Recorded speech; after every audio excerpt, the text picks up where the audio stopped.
বিসমিল্লাহির রহমানির রহিম। অগ্রণী স্কুল অ্যান্ড কলেজের নবম দশম শিক্ষার্থীদের অনলাইন পদার্থবিজ্ঞান ক্লাসে স্বাগতম। আজকে মাধ্যমিক পর্যায়ের অধ্যায় 4 অর্থাৎ কাজক্ষমতা শক্তি অধ্যায়ের লেকচার 4 শুরু করব। আর এই লেকচার 4-এ তোমরা যেটা দেখবে সেটি হলো যে গত ক্লাসে এর আগের লেকচারে যেটা আমরা আলোচনা করেছিলাম সেটা ছিল যে এরকম মুক্তভাবে পড়ন্ত বস্তুর ক্ষেত্রে শক্তি সংরক্ষণশীলতা নীতি কীভাবে পালিত হয় সেটা আমরা গাণিতিকভাবে এর আগের ক্লাসে আলোচনা করেছিলাম, গাণিতিকভাবে প্রমাণ করেছিলাম। দেখাতে পেরেছিলাম যে এ বি সি তিনটা ভিন্ন অবস্থানের জন্য প্রত্যেকটাতেই মোট শক্তির পরিমাণ একই থাকে, মোট শক্তি এখানে কম বেশি হয় না। আজকে যে বিষয়টা নিয়ে মূলত আলোচনা করব সেটি হচ্ছে যেই এ বি সি তিনটে ভিন্ন পজিশনে তাদের যে শক্তির পরিবর্তন হচ্ছে, মানে এক ধরনের শক্তি বাড়ছে এবং একটা কমছে। আমরা ইতিমধ্যে জেনেছি যে এই অবস্থানে তার সমস্ত শক্তিটা থাকে বিভব শক্তি, সেটা বিভব শক্তির পরিবর্তন হয় এবং গতিশক্তিতে রূপান্তরিত হয়। এইভাবে সমগ্র প্রক্রিয়াটা চলতে থাকে। তো এটারই গ্রাফিক্যাল প্রেজেন্টেশন আমরা দেখার চেষ্টা করব তিনটা ভিন্ন পজিশনে। খুব সহজেই আমরা একটু বুঝে নেওয়ার চেষ্টা করব। অনেক সময় গ্রাফগুলো থাকে, এই জন্য এটা আমাদের বুঝে নেওয়া দরকার।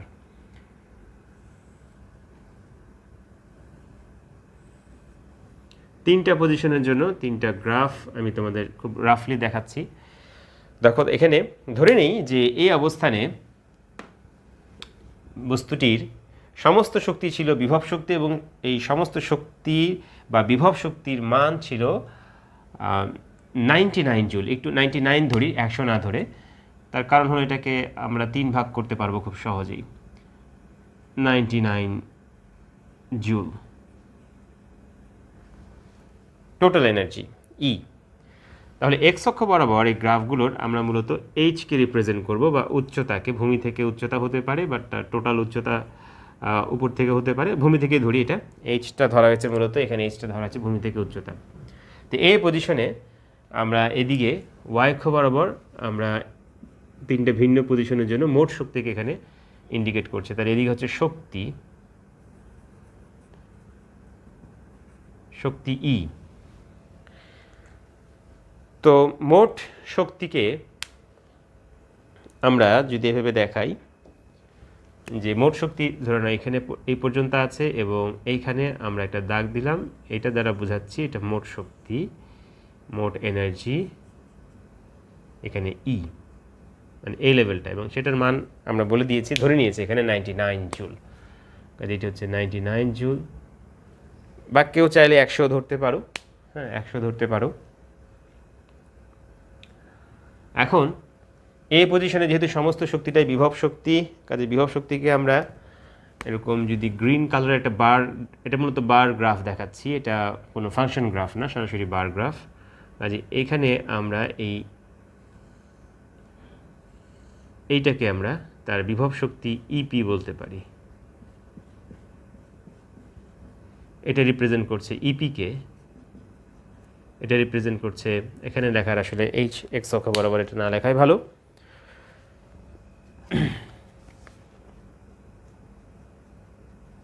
হ্যাঁ, আর অ্যাকচুয়ালি এখানে এক্স অক্ষের এইচের কোনো মানের দরকার নেই, এটা আমি মুছে ফেলতেছি। এইচের মানের এখানে তেমন প্রয়োজন নেই।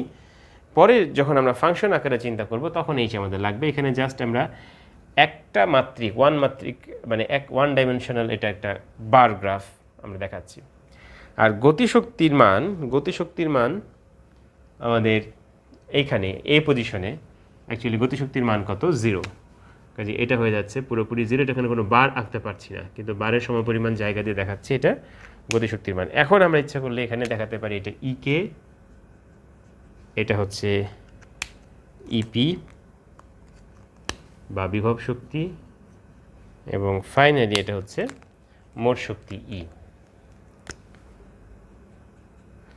তাহলে এখানে দেখা যাচ্ছে যে ই অ্যাকচুয়ালি দুটোর যোগফলের সমান, ইপি প্লাস ইকে।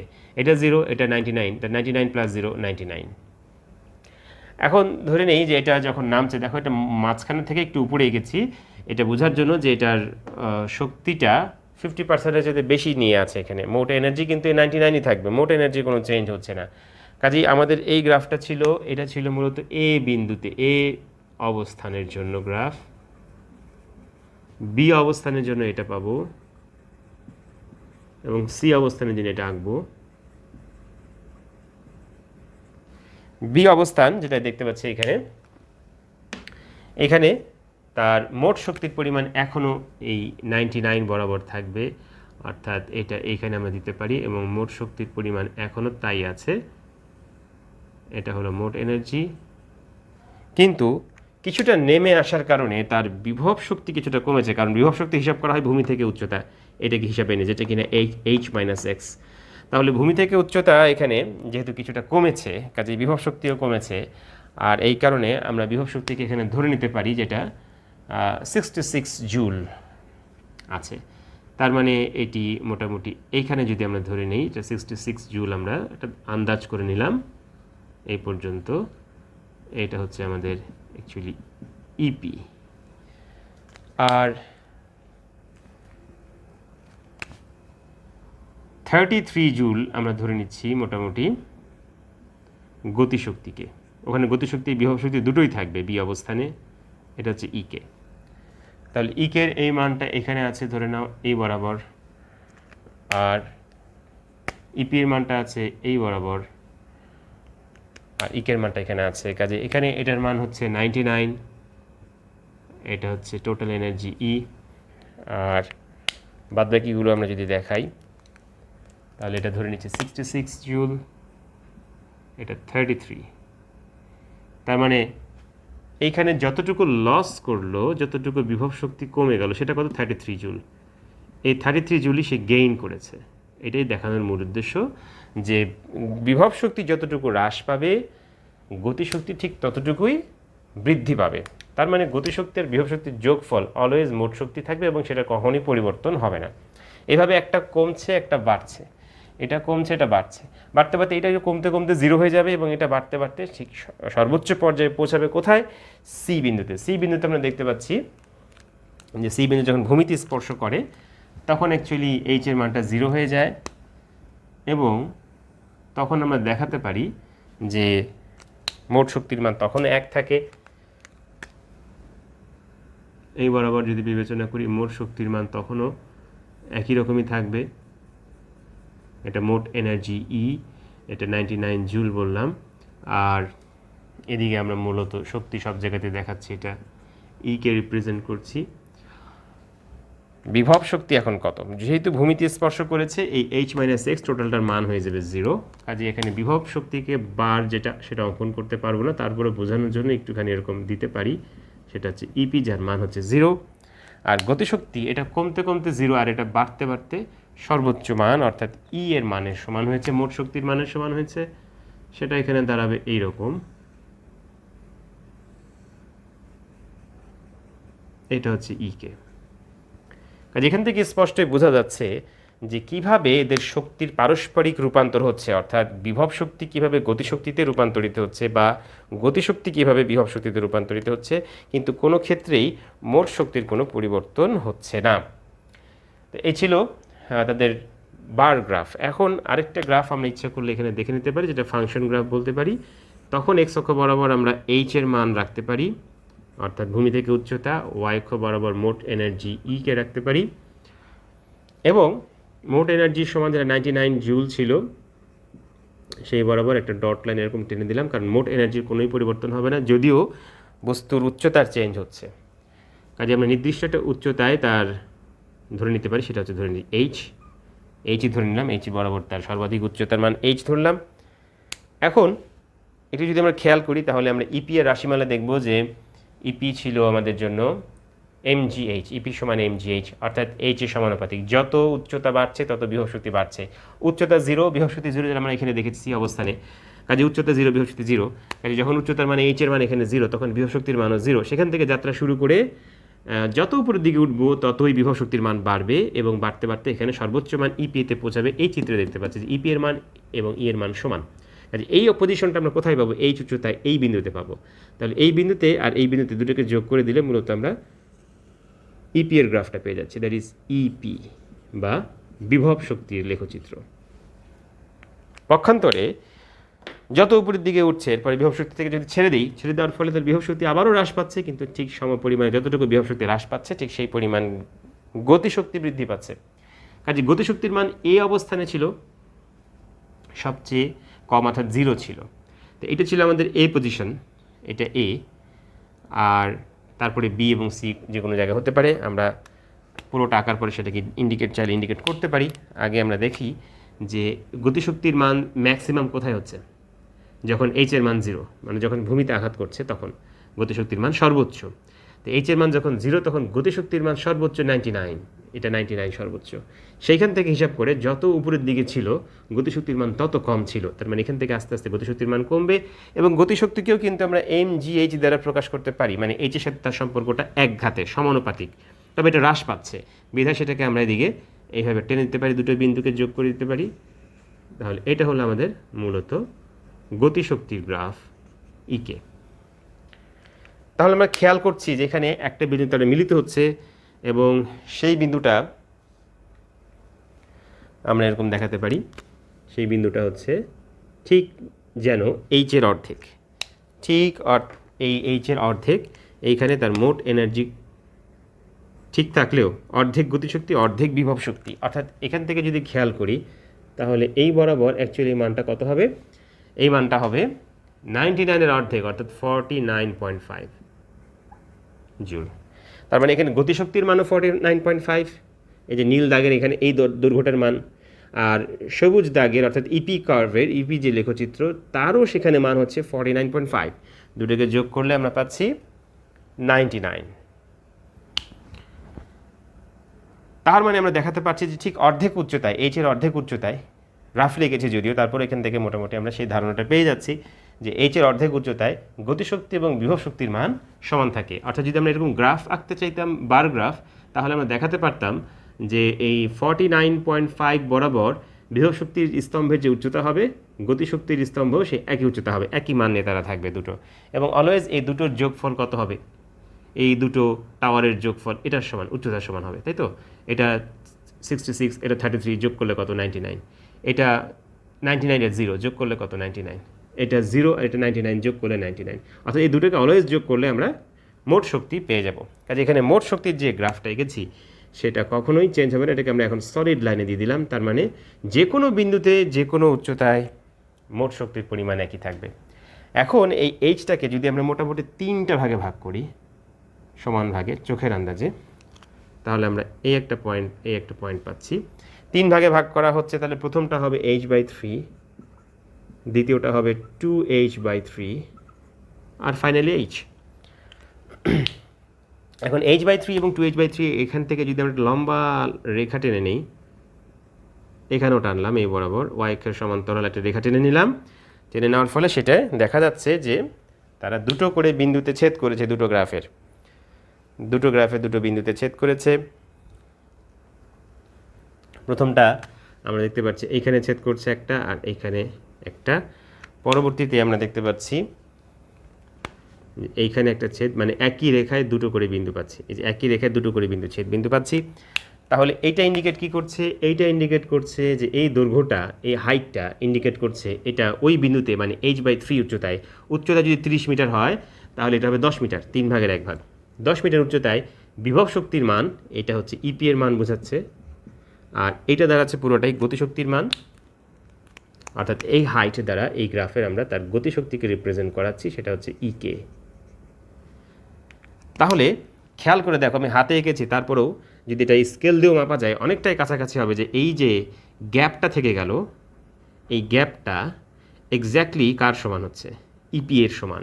তার মানে ইকে এর দৈর্ঘ্যের সাথে যদি আমরা ইপি এর দৈর্ঘ্যটা উপরে যোগ করে দেই তাহলে এক্স্যাক্টলি আমরা মোট শক্তি পেয়ে যাব। অর্থাৎ এখান থেকে আমরা দেখাতে পারি, এই গ্রাফ থেকেও, ফাংশনের গ্রাফ থেকেও, যে এইখানে মোট শক্তি ই সমান দাঁড়াচ্ছে অলওয়েজ ইপি প্লাস ইকে। এবং এটা কত উচ্চতায়, 3 ভাগের 1 ভাগ উচ্চতা। 3 ভাগের 1 উচ্চতায় আরেকটা জিনিস লক্ষণীয় চমৎকার, যে আমরা অ্যাকচুয়ালি এই লম্বা টানটা টেনে এই পাশেরটাও তাই সমান 3 ভাগে ভাগ হয়েছে, এই উচ্চতাটা সমান 3 ভাগে ভাগ। আমি যদি আঙুলটাকে না নাড়াই, হাতে এঁকেছি, তারপরেও আমাদের হিসাবে এটা মোটামুটি সমান 3 ভাগে ভাগ হয়েছে। এবং যদি আমরা এটা স্কেলিং করে গ্রাফ পেপারে আঁকতাম তাহলে এক্স্যাক্টলি 3টা ভাগে ভাগ হতো। অর্থাৎ এই বরাবর যে দাগটা আসছে সেটা একটা মান থাকতো, এই বরাবর সেটা একটা মান থাকতো, এবং অবভিয়াসলি সেটা হতো 66, এটা হতো 33। এই গ্রাফের সাথে এখন আমরা এটাকে সমন্বয় করতে পারবো। তার মানে এখানে গতিশক্তি ঠিক যেন বিভব শক্তির দ্বিগুণ, আর এইখানে দেখো, এইখানে এই জায়গাটায় বিভব শক্তি বড় দৈর্ঘ্যের বিবেচনায় এটা ইপি, আর গতিশক্তি ছোট, কতটুকু ছোট, ঠিক যেন অর্ধেক, ঠিক যেন না ঠিকই অর্ধেক একদম ইকে। কাজে এখানে এটা এবং এটাকে যোগ করে দিলে, এটার উপরে তুলে দিলে মোট শক্তি এখানেও পেয়ে যাচ্ছি। কাজেই এটা কত উচ্চতায় হচ্ছে? এটা 3/2 উচ্চতায়, অর্থাৎ যদি এটা 30 মিটার হয় তাহলে এটা 10, এটা 20, এটা 30। আমি একটু লিখে দিই তাহলে তোমাদের বুঝতে সুবিধা হবে। এটি ধরে নাও 10 মিটার, এটি হচ্ছে 20 মিটার এবং এটি হচ্ছে 30 মিটার, আর মাঝখানেরটা কত? 15। 10, 15, মাঝখানেরটা একটু আমি এরকম বক্স করে দিলাম। এই 3 ভাগে ভাগ হয়েছে, 10, 20, 30। কাজেই 3/1 উচ্চতায় গতিশক্তি বিভবশক্তি দ্বিগুণ, 3/2 উচ্চতায় 20 মিটারে বিভব শক্তি গতিশক্তির দ্বিগুণ। এখানে গতিশক্তি বিভবশক্তির দ্বিগুণ, আর এখানে বিভব শক্তি গতিশক্তির দ্বিগুণ। কাজে এই দুটো ইম্পর্টেন্ট পয়েন্ট, এই দুটো আমাদের জন্য একটা দ্বিগুণ। এটাকে আমরা ইচ্ছা করলে প্রমাণও করতে পারবো। এরকম প্রমাণ অনেক সময় বোর্ডে আসে, দেখাতে বলে যে কত উচ্চতায় এরকম 3/1 উচ্চতায় বা 3/2 উচ্চতায় বা কত উচ্চতায় একটার একটা দ্বিগুণ হয়, এটা চাইতে পারে। আমি একটু পরে তোমাদের সেটা একটু প্রমাণ করে দেখাচ্ছি। তাহলে এই গ্রাফ থেকে অ্যাকচুয়ালি টোটাল পিকচারটা, টোটাল তাদের শক্তির যে রূপান্তর, সেই রূপান্তরটা আমরা এখান থেকে পেয়ে যাচ্ছি। এরপরে দেখা যাক এই প্রমাণটা আমরা কীভাবে গাণিতিকভাবে করব।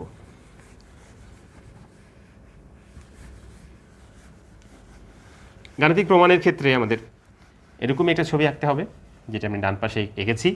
সেই ছবিটি আঁকার পরে এই ছবিটিতে বর্ণনা দিতে হবে। তো বর্ণনা আমি এখানে আর লিখব না, সময় স্বল্পতার কারণে। তোমরা এইভাবে লিখবা যে ধরি একটি বস্তু ভূমি থেকে এই উচ্চতায় এই অবস্থানে আছে, যার ভর হচ্ছে এম।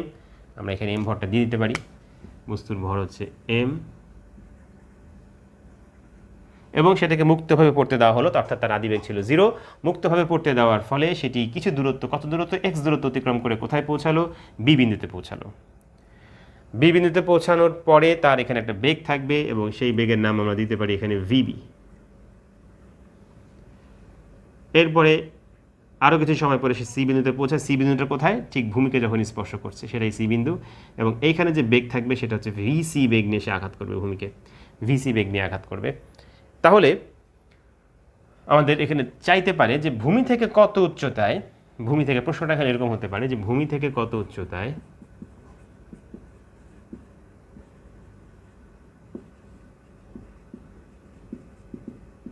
কোনটা নিব? যে কোনো একটা নেই। গতিশক্তি বিভবশক্তি দ্বিগুণ হবে। হ্যাঁ, গতিশক্তি বিভব শক্তির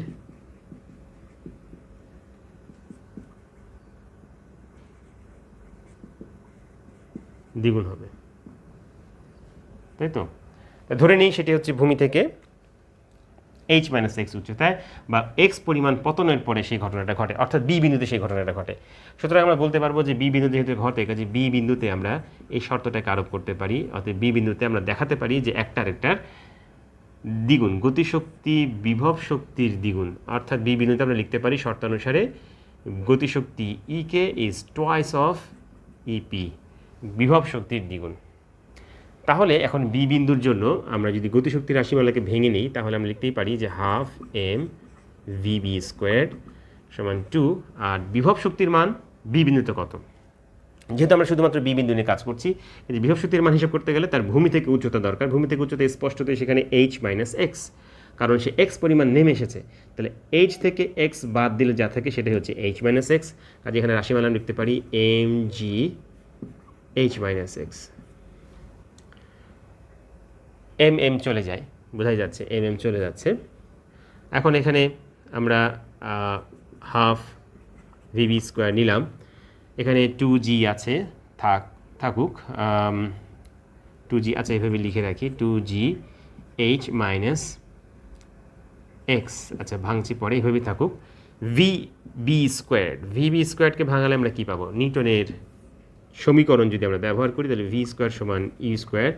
যেহেতু ত্বরণ হচ্ছে নিচের দিকে ত্বরণ, জি এর চিহ্ন নিচের দিকে হবে, আমরা জি এর চিহ্নটা নিচের দিকে পজিটিভ আকারে পাবো পতনশীল বস্তুর ক্ষেত্রে। কাজে এটা প্লাস 2g, আমরা এখানে এক্স নিচ্ছি, এক্স কেন? কারণ ইউ থেকে ভি বেগ অর্জন করতে, আদিবেগ থেকে শেষ বেগ অর্জন করতে যে সরণটা হয় সেই সরণের মানটা এখানে থাকবে। আর আদিবেগ ছিল এখানে ইউ জিরো, এখানে হচ্ছে শেষ বেগ ভিবি, এটা থেকে এখানে এই বেগ অর্জন করতে অতিক্রম করেছে এক্স দূরত্ব, কাজে এক্সের মান এখানে বসালাম এবং আমাদের শর্তানুসারে ইউ এর মান জিরো হয়, কাজে ভি স্কোয়ার সমান লিখতে পারি, তাহলে এটা ভিবি লিখতে পারি, ভিবি স্কোয়ার সমান লিখতে পারি 2gx। কাজে এখানে সরাসরি লিখতে পারি 2gx সমান 2gh মাইনাস এক্স, তাহলে 2g চলে গেল, 2g চলে গেল। তাহলে আমরা এই দুইটা এখানে গুণ করে দিতে পারি, অর্থাৎ x সমান দাঁড়াচ্ছে 2h মাইনাস 2x, এটাকে এপাশে আনলাম 3x সমান 2h। দেয়ারফর x সমান কত দাঁড়াচ্ছে? এটা তো বেশি নিচে চলে যাচ্ছে তোমাদের ক্যামেরা রেঞ্জের নিচে, আমি একটু উপরে লিখছি।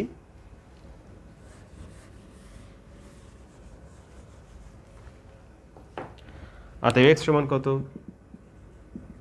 2h by 3, 2h by 3। তার মানে x এর মান 2h বাই 3, কিন্তু আমাকে প্রশ্ন চেয়েছিল ভূমি থেকে কত উচ্চতায়, কাজে ভূমি থেকে উচ্চতায় বের করতে গেলে আমাকে অ্যাকচুয়ালি h মাইনাস এক্স বের করতে হবে। অতএব h মাইনাস এক্স বা ভূমি থেকে উচ্চতায়, সেটা আমি লিখলাম না, তোমরা এটা তো বুঝতেই পারছো, আমার কথায় আমি বলে দিলাম। তাহলে h মাইনাস এক্স, তাহলে h এর মান থেকে আমরা x এর মানটা বসিয়ে বাদ দেব, সেটা ইন টার্মস অফ h আমরা পেয়েছি। কাজেই h থেকে যদি 2/3 অফ h বাদ দেওয়া হয় তাহলে অবভিয়াসলি কত থাকবে? 1/3 অফ h, তাই তো 3/1 উচ্চতায়, যেটা কিনা এর আগের গ্রাফে আমরা দেখলাম যে 3/1 উচ্চতায় ভূমি থেকে যখন থাকে তখন গতিশক্তি থাকে দ্বিগুণ, কার দ্বিগুণ? বিভব শক্তির দ্বিগুণ, একটা আরেকটার দ্বিগুণ হয়, যেটা একটু আগের গ্রাফে আমরা দেখেছি। কাজে এর দ্বারা আমরা এই গ্রাফিক্যাল প্রেজেন্টেশন এবং এরকম একটি প্রমাণ আমরা শেষ করলাম।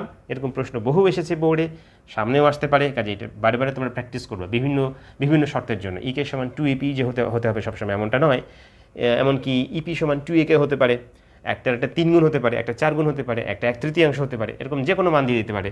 তাহলে এইখানে শর্তের মধ্যে যেভাবে আমি এগোলাম সেইভাবেই এগোতে হবে, শুধুমাত্র এখানে যত গুণ বলবে সেই মানটা এখানে বসিয়ে দিব, 2 জায়গায় 3 হবে বা 1/3 হবে বা 1/4 হবে বা 4 হবে ইত্যাদি। তো এর মধ্যে দিয়ে আমরা মূলত এই অংশের আলোচনা শেষ করলাম। পরবর্তীতে আমরা আজকে দেখব যে ক্ষমতা কাকে বলে। ক্ষমতা কী জিনিস? ক্ষমতা হচ্ছে মূলত কোনো যন্ত্র বা কোনো বস্তু যে পরিমাণ কাজ করতে পারে প্রতি একক সময় বা নির্দিষ্ট সময়ে। কাজে ক্ষমতা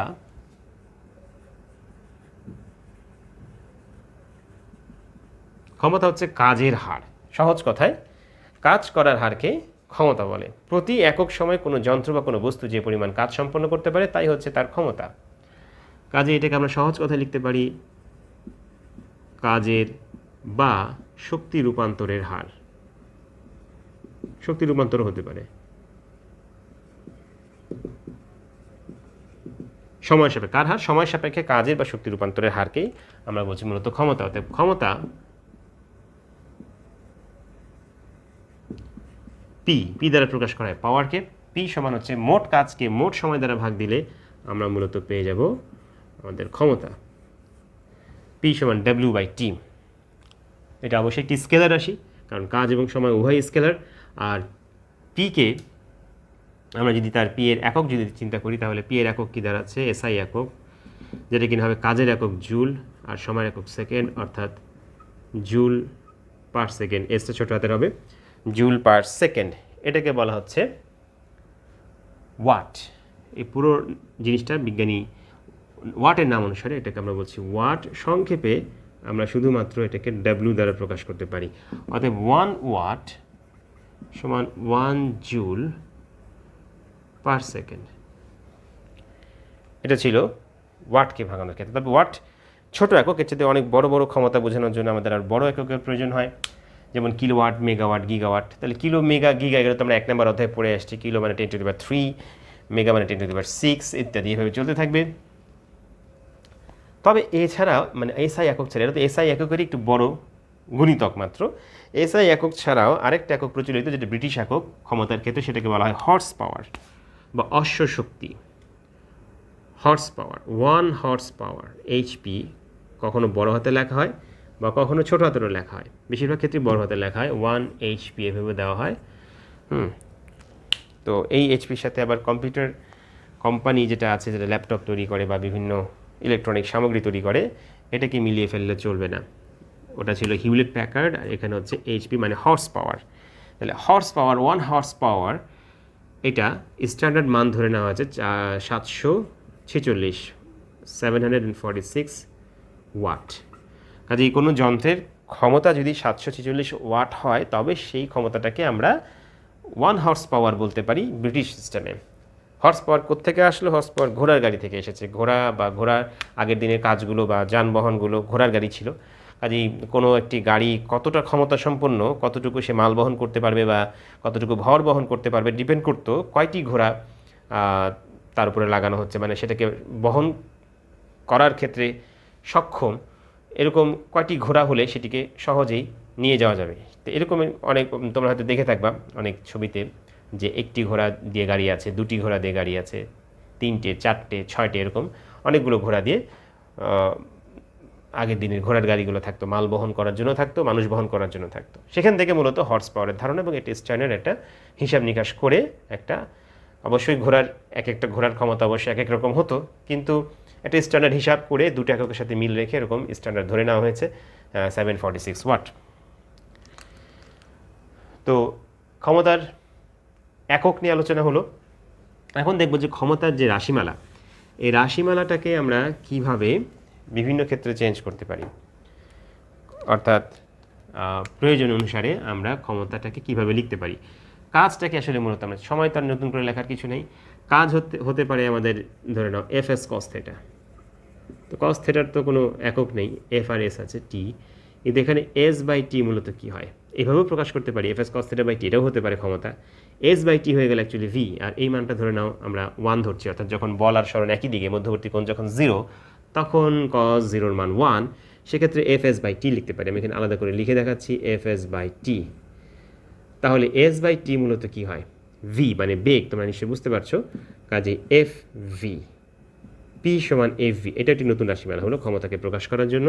অর্থাৎ কোনো একটি যন্ত্র যদি কোনো একটি বস্তুর উপরে বল প্রয়োগ করে, ধ্রুবমানের বল, এবং সেই ধ্রুবমানের বল প্রয়োগ করার ফলে আরও অন্যান্য বলের লব্ধি নিয়ে টোটাল বল 0 যদি হয়, এবং সেক্ষেত্রেই একমাত্র সেটি সমবেগে যেতে পারবে ভি বেগে। তাহলে কোনো বস্তু বল প্রয়োগ করার পরও যদি সমবেগে যায়, তবে সেক্ষেত্রে কতটুকু বল প্রয়োগ করা হচ্ছে তার উপর ভিত্তি করে আমরা তার ক্ষমতা হিসেব করতে পারবো যে ওই যন্ত্রটা কতটুকু ক্ষমতা অ্যাপ্লাই করছে। পি সমান এফ ভি। এছাড়াও আমরা আরও অনেকভাবেই ক্ষমতাকে প্রকাশ করতে পারি। পি সমান ডাব্লিউ, এই জায়গায় আমরা এমজিএইচ, এটা খুবই বহুল প্রচলিত হবে।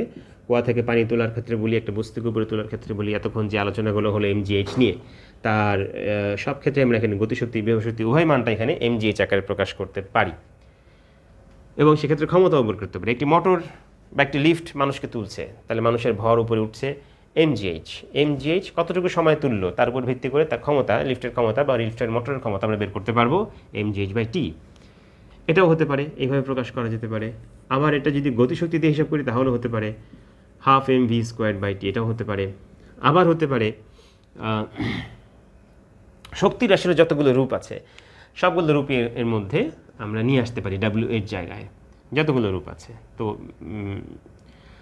যান্ত্রিক শক্তির বিচারে আমরা এই দুটোই লিখতে পারছি, বিভব শক্তি, গতিশক্তি, আর এখান থেকে এফ ভি লিখতে পারলাম।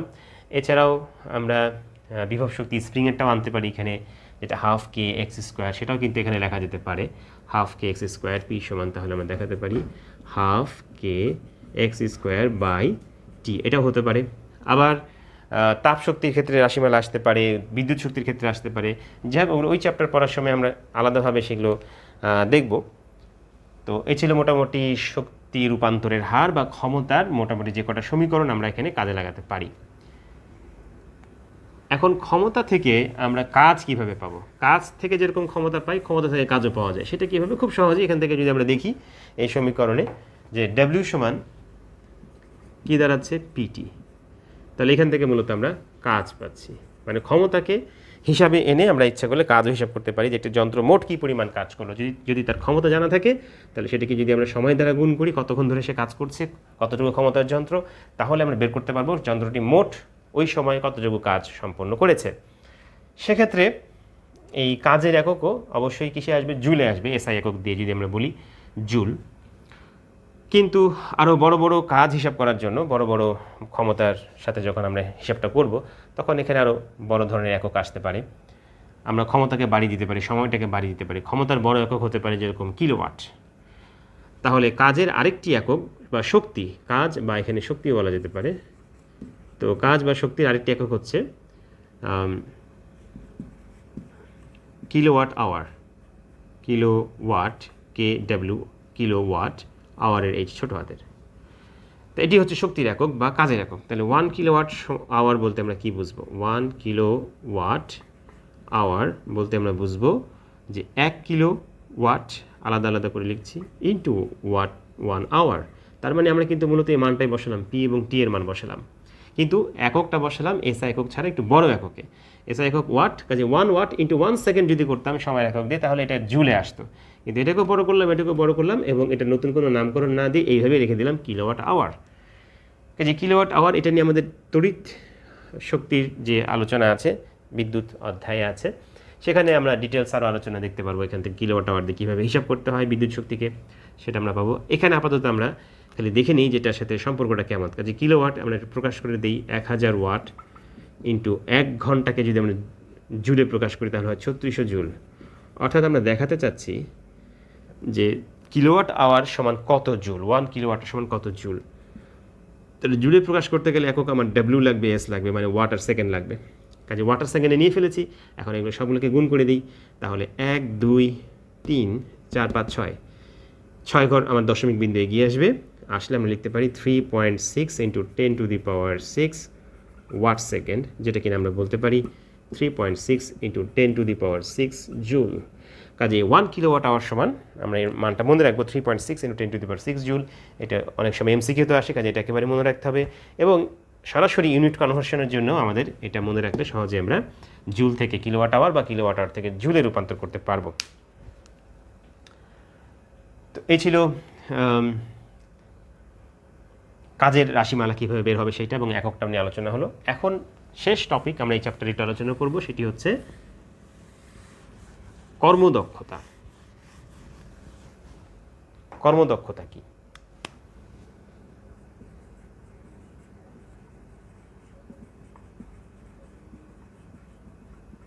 কর্মদক্ষতা মানে কাজ করার দক্ষতা। আমরা তো দক্ষতা আলোচনা করলাম, পাওয়ার, আবার তার কিসের দক্ষতা? এটি হলো মূলত একটি যন্ত্র। তার আগে বলে নেই যে ক্ষমতার একটা উদাহরণ দিই, যে একটা যন্ত্রের গায়ে, একটা মোটরের গায়ে লেখা আছে, এরকম একটা মোটর, তার গায়ে লেখা আছে এটি হচ্ছে 1000 ওয়াট। এই মোটর, এটার গায়ে লেখা আছে 1000 ওয়াট। এটির অর্থ কী আগে বুঝে নিতে হবে। বা একটি বাল্ব 20 ওয়াট লেখা আছে, এর অর্থটা কি? এর অর্থটা হচ্ছে যে 1000 ওয়াট মানে সে 1000 জুল বাই 1 সেকেন্ড হতে পারে। তার মানে প্রতি সেকেন্ডে সে 1000 জুল এর সমপরিমাণ কাজ সম্পাদন করছে। বা আরেকভাবে বলা যায় যে 1000 জুল শক্তিকে রূপান্তর ঘটাচ্ছে যে কোনো এক শক্তি থেকে অপর শক্তিতে। মোটরের ক্ষেত্রে সেটা হতে পারে তড়িৎ শক্তি থেকে যান্ত্রিক শক্তিতে রূপান্তর। অর্থাৎ প্রতি সেকেন্ডে যদি একটি মোটর 1000 জুল শক্তির রূপান্তর ঘটায়, 1000 জুল বিদ্যুৎ শক্তিকে তড়িৎ শক্তিতে রূপান্তর করে, বিদ্যুৎ শক্তিকে যদি যান্ত্রিক শক্তিতে রূপান্তর করে 1000 জুল পরিমাণ শক্তিকে, তবে তার ক্ষমতা হচ্ছে 1000 ওয়াট।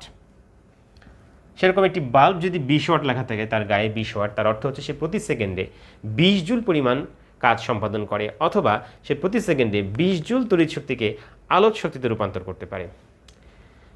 কিন্তু যা গায়ে লেখা থাকে বাস্তবে তা করতে পারে না, অর্থাৎ তার কিছু না কিছু লস থাকে। যন্ত্র মাত্রই তার শক্তি রূপান্তরে কিছু লস হবে, কিন্তু শক্তির সংরক্ষণশীলতা নীতির কোনো চেঞ্জ হবে না। অর্থাৎ যতটুকু লস করলো সে লস, আর যতটুকু সে কাজে রূপান্তর করলো, এই কাজ দুটোকে একসাথে যোগ করলে কতটুকু শক্তি সে গ্রহণ করেছিল সেটাও আমরা পেয়ে যাব।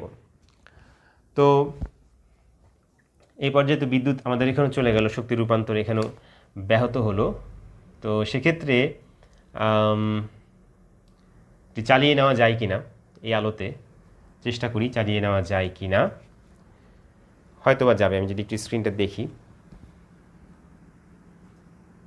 না, এটি আলো যাচ্ছে না। আমি বরঞ্চ ভিডিওটি পজ করছি, যদি তড়িৎ কারেন্ট আবার আসে তাহলে এটা নেক্সট আবার সেটাকে আমি এখান থেকে চালু করছি।